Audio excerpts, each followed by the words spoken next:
Good morning po. At ito tayo ngayon, may live lang tayo. At ang ating pag-usapan ngayon yung impeachment na naman ni Sara Duterte. Ang nangyari dito ay nakikita ko na posibleng mangyari na mabasura na naman itong impeachment laban kay Sara Duterte. Not because of anything else, but because of the congressmen.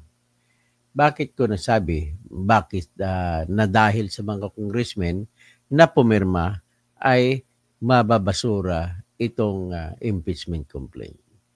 Ito po ay sapagkat in effect ay hindi mo na pwedeng sabihin na yung impeachment na kinanda nila at pinasa sa Senado ay nabasa nila at naintindihan nila.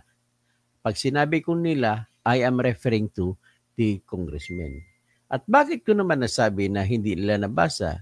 Sapagkat po, ang katotohanan ng buhay ay umamin na rin si Toby Chanko na yung mga pumirma sa impeachment ay dahil lamang sa pera. Ibig sabihin, wala sa utak na wala sa hinagap nila na talagang pipirma sila just for the sake of it, for the authority or the authenticity of the document. At saka, one thing more, tama naman, nag-jibe na ngayon, tumugma ngayon yung sinabi ni Toby Chanko na nang blackmail lamang ang mga congressmen. Kaya sila pumirma sa impeachment laban kay Sara Duterte. At kung nang blackmail, in effect po ay hindi nila nabasa ang reklamo. At in effect din, hindi nila nabasa ang makapal kasi isang kopya, makapal po ang kapal nun ay mahigit isang ream ng bond paper. So, paano nila mabasa in a span of 30 minutes? Pwedeng mabilis ang basa. But the problem is, it took them only 215 sila pumirma. It took them only 2 hours. So, sabihin natin may 10 kopya. So, bawat isa may isang kopya, magpipila dyan 10. So 30 minutes. So sa 10 na pipila, 5 oras mababasa ng lahat. O sabihin na natin, 40 copies para kung 40 copies divided by 200 divided by 40, so mangyari tag 5 mangyari 5 ang magpipila sa isang complaint. Kung tag 30 minutes, so 2.5 hours. So anyway, yan pong isang ebidensya na hindi nila nabasa. At isa namang ebidensya na hindi nila nabasa ay yung huling pag-amin ni Toby Chanko na nang-blackmail lamang ang mga congressmen kaya nila pinirmahan ay para pilitin at persahin si BBM na ilabas ang pundo ng ayuda sa AKAP at saka AX at saka MAIP. Paparating na kasi yung mag-open na yung impeachment, mag-election na at huling sesyon na yung February 5, kaya po pirmes na lahat. So, tandaan nyo, humabol pa nga yung 25, kaya naging 240 congressmen na pumirma. May ibig sabihin, yung humabol, hindi rin nila nabasa yun. Basta for the sake makahabol, humabol lang. So with that, ang pruwiba na hindi nila nabasa ay napakatindi. Dinagdagan pa ni Toby Chanko na pang-blackmail lamang ang pagpirma nila. So, nevertheless, that explains the reason that creates sufficient proof that are clear and convincing to conclude na hindi nila nabasa ang impeachment complaint na pang-4. Ano naman ang epekto kapag hindi nabasa ang complaint ng impeachment? Ang epekto nyon ay pwede mo sabihin, hindi nila nabasa. So, hindi nila naintindihan ang kanilang pinirmahan. At kung hindi nila naintindihan, dismissed.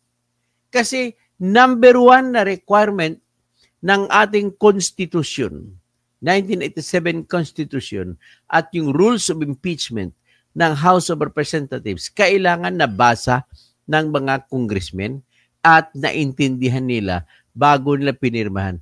Kahit sa pangatlong proseso nila gamitin. Ang pangatlo kasi yung basta kayo ang dami ng pumirma ay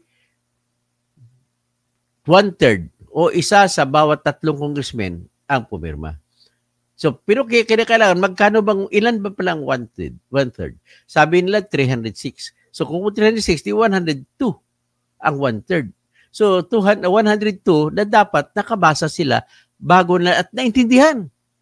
Bago sila pumirma. 215 ang bumasa daw, sumulat. Naintindihan ba? Ang problema ay nasa obligasyon ng House of Representatives ang magpapatunay na talagang nabasa at naintindihan ng mga pumirma ng mga congressmen.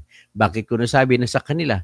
Kasi po, very clear sa bukha pa lang, sa harap pa lang ng impeachment, very clear na sila mismo nag-amin na hindi nila binasa. O ito, papalabas ko muna yung pag-amin ni Toby Chanco. Case, ang House of Representatives, yung talagang nagsimula yung problema namin nung nag-file ng impeachment case ang House of Representatives against kay VP Sara. Because yung October surveys namin, 9 na alyansa ang pasok sa buong Mindanao. Pagdating nung survey namin after the impeachment, before the incident of bringing the former president to Hague, 4 na lang. So just because of the impeachment, 4 na lang yung natirang alyansa candidates doon sa Mindanao. Kaya kung mapapansin nyo, early on, binawasan ko yung rallies doon sa Mindanao kasi wala rin mangyayari sa amin doon eh. Pupunta kami doon, hindi rin naman namin makukumbinsi yung mga tao. Why would we spend time there, no? And I'm saying this because yung impeachment was self-inflicted. Ibig sabihin, yun total control kami. Pero tinuloy namin, for what? For nothing. Diba? Nag-file ng impeachment complaint, February 5. Hanggang ngayon, hindi pa nasisimulan. Pinigilan ko sila noon. Ayaw nila makinig. Sinabi ko, maapektuhan yung mga senador natin. Ayaw nila makinig. So, yan ang nangyari. Sir, clarify ko lang, when you say pinigilan mo sila, sino pa yung tinutukoy natin? Sinabi ko doon sa House na anong stand ko doon sa impeachment. Una, sinabi ko, bakit nyo ginagawa yan? Last day of session. Okay? Last day of session. June 2 pa magpa-aditingin ng Senado yan. Magiging issue yan sa election. So, kaya hindi ako pumirma. Tinuloy nila. O yan ang naging epekto. Tapos nasundan pa nung sa Hague. No? So, anong nangyari doon sa isip ng tao? Ang nangyari sa isip ng tao, masyado nating pinupunterya, di ba? Masyado nilang pinupunterya. Ibig sabihin, una, yung anak, in-impeach mo. Tapos, yung tatay napadala sa Hague. Pero yung pagpadala sa Hague, there are circumstances external to us beyond our control. Di ba? So, hindi mo pwedeng sabihin na yan ang reason. Ang talagang pinagsimulan yan is yung impeachment na pinipigilan ko silang gawin. Pero sa sinubukan po yung pigilan yung liderato ng Kongreso, ano po ang sagot sa inyo kung bakit nila itutuloy o tinuloy nung panahon yun? Okay. Alam na nila yung stand ko tungkol dyan. Kaya nung huling meeting, hindi na nila ako sinama dyan sa usapan ng impeachment. So anong ginawa ko? Hindi ako pumirma. Pero alam nila yung stand ko dyan. Ever since before, I've been very clear about my stand on the impeachment. No? Congressman, merong story ngayon from the House eh. Sabi nila, I think it's in reaction to what you said, no? Sabi nila 86% daw of the congressmen who signed the impeachment complaint, nanalo naman. Ano pong masasabi niyo ron? Okay, iba ang national, iba ang local politics, iba ang national politics, no? Ang local politics is based on the performance ng iyong representante, no? Ang national politics is based on perception. Okay? So ibang-iba 'yon, okay? At yung sinasabi, okay, bakit ba nila kailangan gawin? Hindi ko maintindihan kung bakit nila kailangan gawin. Ngayon ko lang natuklasan na yung aking duda nung unang-una pa lang kung bakit nila pinipilit yung impeachment na yan ay tama. And it was because of the conditional release. It was because of the conditional release. Ano yung conditional release? Ng budget sa AKAP at budget sa AX at budget na inaprubahan ni BBM patungkol sa MAIP. Nang dahil yung budget na yan na AKAP, ayuda at saka MAIP ay sa una pa lang po ay tinanggal na sana ni BBM yan nung nag-veto siya. Kaya lang hindi niya veto na problema siya kasi bakit ginamit na pang blackmail sa kanya yung unang impeachment complaint na pinasampa ni Tambi sa mga kakampi niya na akbayan na si Percy Sindanya pa nga ang pumirma, ang endorso. Tapos, hindi pa nagkasya sa pananakot na December 2, nagsampa na naman yung Makabayan Group under the control and supervision, pardon the term, of Tambaluslos. Tapos, December 19, dito naman sa grupo naman ni Gabi Bordado, Congressman Sanaga, o kaklase siya ni Attorney Danilo Pilayo doon sa Ateneo de Naga. So, ginamit din si Gabi Bordado ni Tambaluslos para pang blackmail kay BBM. So, dahil doon, nung December na yon, napilitan si BBM na ang ibeto sa budget ay yung ibang bagay. Binito yung ibang bagay, pero inuna pa rin yung inaprubahan yung sa AKAP, ayuda, at saka MAIP. Ang AKAP, 26 billion. Ang AX, umabot sa 70 billion. Ang MAIP, umabot din parang ganun din. Sa dami, reviewin ko lang. Pero very clear na yung impeachment complaint na 3 ay pinang-blackmail. Yung pang-4 naman, pinirmahan February 5, huling araw ng sesyon ng Kongreso. Kung huling araw, wala na silang ibang pagkakataon na magtatalakay ulit ng impeachment. Pinirmahan nila lahat, 215 of them, in a matter of just 2 to 3 hours. Ngayon, gaano ikaw, kung ikaw ay totoong tao, gaano katagal mo pirmahan yung isang kopya ng impeachment? Gaano katagal mo basahin para maintindihan mo? Kasi kinakailangan sa verification, mabasa muna nila at naintindihan nila. So, ang babasahin nila, hindi lamang po yung reklamo na nakasulat, kundi pati mga attachments sa ilalim, mga annexes, mga ebidensya na magsusuporta doon sa reklamo na ginawa. Tanong, nabasa ba nila yon? Isang ream ng bond paper po, kakapal ang isang set. Aral ako sa pagbabasa, speed reading, makakaya ko yun in 30 minutes. Ako na yun, nasanay, iyan ang trabaho ko. How much more yung mga congressmen, marami pa dyan, no read, no write. Hindi pa marunong English. Naka-English ang reklamo. Hindi ako makapaniwala kung i-divide mo, bigyan mo sila ng isang kopya sa 30 minutes, ibig sabihin pipila, kung isang kopya, halimbawa, pagawa sila ng 10 kopya, 215 ang pipirma. Sa 10 kopya, so bali 20 katao ang pipila sa isang kopya. Gagawa ka ng isang kopya pang 11 para doon sa 50 na pipila. So sa 10 pipila ay kalating oras plus kalating oras, ilan yun? 5 hours. So 5 hours. Ngayon, para mapabilis pa lalo, doblehin mo ang dami ng kopya para mabasa. Marami nakabasa. So gagawa sila ngayon ng, sabihin na natin, 22 copies. So divided by 2 2.5 hours.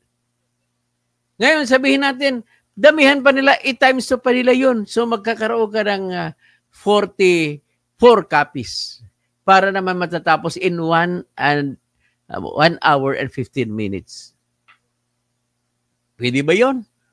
Napakaraming kopya. Ay, ang kailangan, ang kailangan lang doon, 24 senators, so 24 copy. Plus sa official copies ng mga 5. So, sabihin natin 30 copies lang ang gagawin. Ganun po ang nangyari dyan. So, ibig sabihin, very clear ang pruweba na hindi nila nabasa. At kung hindi nila nabasa, hindi nila maintindihan. At kung hindi nabasa at hindi naintindihan, bagsak ayon sa konstitusyon ang impeachment complaint. Tingnan natin ang batas ng impeachment sa Constitution na siyang pinakamataas na kwadang batas. Ito pero bago ang lahat, ito, pakita na lang natin. Share screen.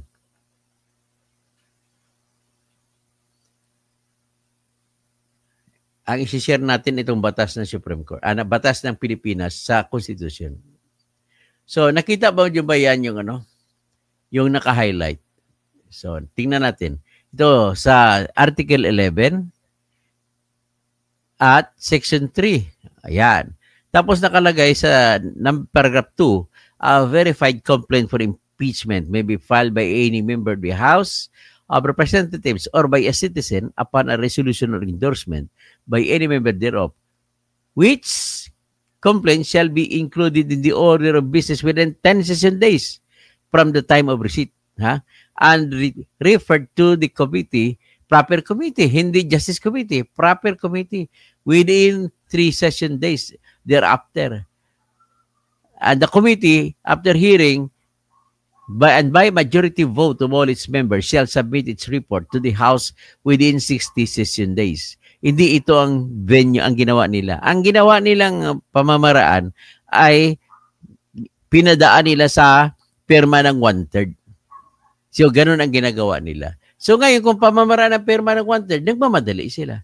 O, tingnan naman natin ngayon ang batas ng House of Representatives sa pagsampa ng impeachment complaint. At ito naman ang ginawa ng batas para labang malalaman, para maipapatupad ang sinasabi ng batas. O, ito po yan. Ito yon. Share screen.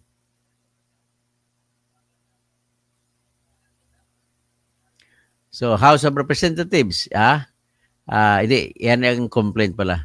Wag mo na, ito muna yung ibibigay ko muna yung batas ng impeachment ng House of Representatives. Mamaya ko na ibalik yan.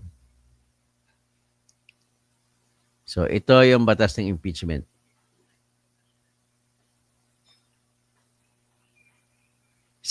Ito sa House of Representatives. O, tingnan ninyo ha. O, yan, Rules of Impeachment in Impeachment Proceedings. Rules of Procedure Impeachment Proceedings. House of Representatives, 19th Congress.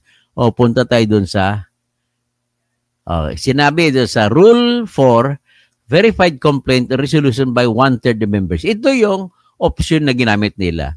So, sinabi the contents of the verification, siyempre kailangan i-verify ang reklamo. Yan. By 1/3 members na pinail. Ito, hindi lang 1/3, 215 ang pumirma. Sobra-sobra sa 1/3. So, ito ang inuutos ng kanilang rule. Dapat isulat ito sa complaint. We, after being sworn to in accordance with law, depose and state that we are the complainants in the above entitled impeachment complaint, that we caused the said complaint or resolution to be prepared, tapos and have read the contents thereof. Pagkatapos basa, that the allegations are true of our knowledge and belief on the basis of our reading and appreciation of documents and other records pertinent thereto. Kailangan maintindihan mo muna bago mo sasabihin na personal to your knowledge. Ito naman ngayon, ang batas ng ang kanilang ginawa. Tingnan mo ang kanilang ginawa. Ang ginawa ng mga congressmen na itong pinasa sa Senado. Tingnan natin. Ito. So, ang title niya, Verified Complaint for Impeachment. Ito yung inaprubahan ng grupo ni Tambaluslos. So, tingnan natin sa dulo. Ito, nakita nyo may pirma, Di ba? Pirma yan. Sila ng pirma. Sino pumirma?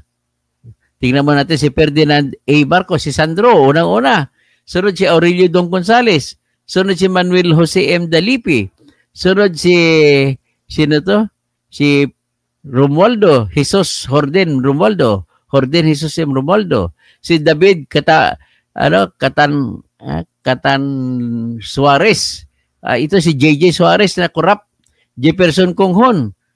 Yung Zambales. Marami sila. Okay? So, ngayon, yan ang pumirma. Tapos, asan ang kanilang verification? Ito pong verification nila.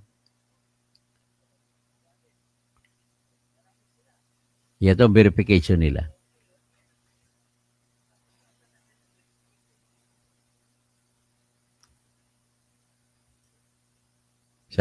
In case the verified complaint at that.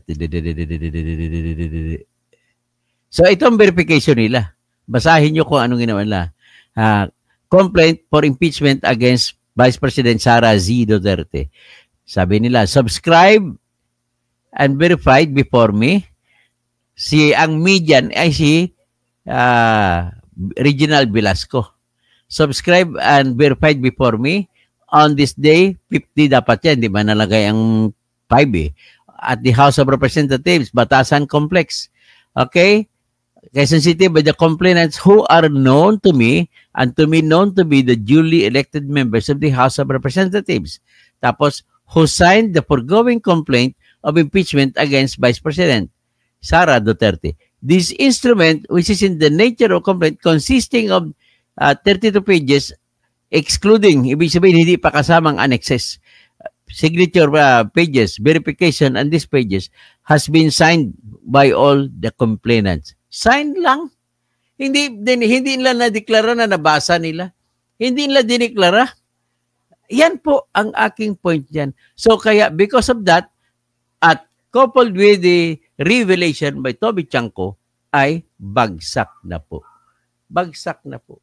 Kaya, ito lang, ito ang sabi ni Amy Marcos.